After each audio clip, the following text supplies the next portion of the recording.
तो मैं अब ये भी समझना चाहती हूँ अमित जी आपसे कि अगर मैं 5 से 7 साल के निवेश के नजरिए से बात करूँ तो आज के वक्त में आपको कौन कौन से ऐसे फंड्स हैं जो अच्छे लग रहे हैं, जो लग रहा है कि हाँ 5 से 7 साल में जो है अच्छा रिटर्न हमें दे सकते हैं? देखिए, पिछले शो में भी हमारी बात हुई थी। इस टाइम पे दो चीजों का आप ध्यान रखें। एक तो हमें लगता है कि लार्ज कैप को फोकस रखें।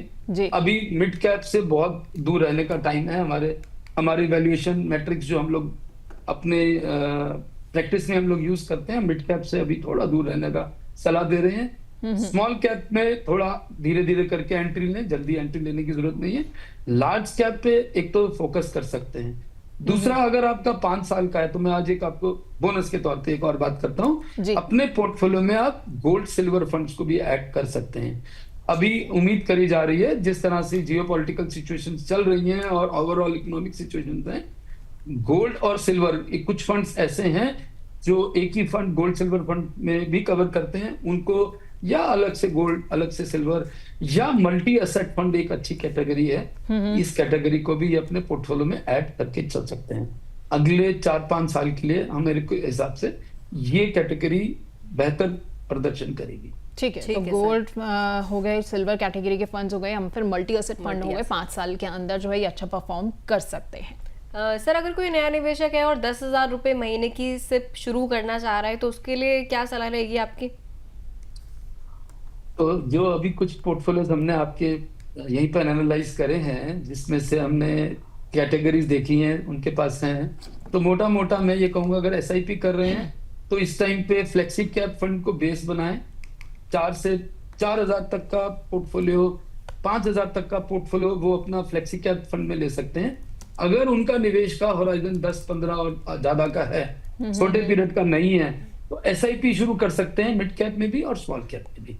ये तीनों का कॉम्बिनेशन लेके चले, सिंपल रखें, और इंपॉर्टेंट है लॉन्ग टर्म रहे, उससे भी ज्यादा अच्छा इंपॉर्टेंट, और दो इक्वली इंपॉर्टेंट है टॉप अप का इस्तेमाल जरूर करते रहें। ठीक है सर। सर, जाते जाते बस एक हमारे व्यूअर है, रितेश नाम है इनका। एक तो आपने जो भी बताया, आपकी जो एडवाइस थी कि गोल्ड और सिल्वर फंड्स में जो है इन्वेस्टमेंट करें, उन्हें पोर्टफोलियो में ऐड करें। सर, ये नाम पूछ रहे हैं कि कुछ एक नाम बता दीजिए कि कौन से फंड्स हैं ये गोल्ड सिल्वर फंड्स। मुझे ऐसा लग रहा है आज दिव्या एंड पल्लवी, आज आप दोनों बैठे हैं ना, आज आप जितने भी आपके दर्शक लाइव क्वेश्चन पूछ रहे हैं, आज आप उन पे मेहरबान हैं। मैंने कभी भी आपको इतनी मेहरबानी नहीं करते देखा लाइव क्वेश्चंस को लेते हुए, तो अच्छी बात है। देखिए, एक फंड मैं आपको बताता हूँ जो मुझे पर्सनली अच्छा लगता है। एडलवाइस का एक फंड है जो कि मिड एंड सिल्वर और गोल्ड दोनों को कवर करता है। उसका नाम है एडलवाइस गोल्ड सिल्वर फंड करके, ऐसा नाम है उसका।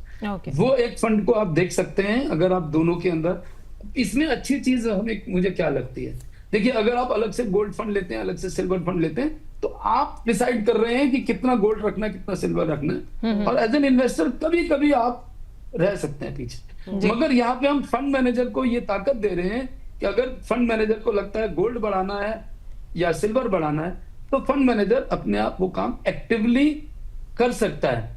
यही खूबसूरती है एक्टिव फंड्स की वर्सेस पैसिव फंड कि एक फंड मैनेजर जो एक फ्यूचरिस्टिकली एनालिसिस करके, एक रिसर्च करके थोड़ी इंफॉर्मेशन को यूज कर सकता है, वो एक्टिव फंड्स में बहुत अच्छे से कर सकते हैं।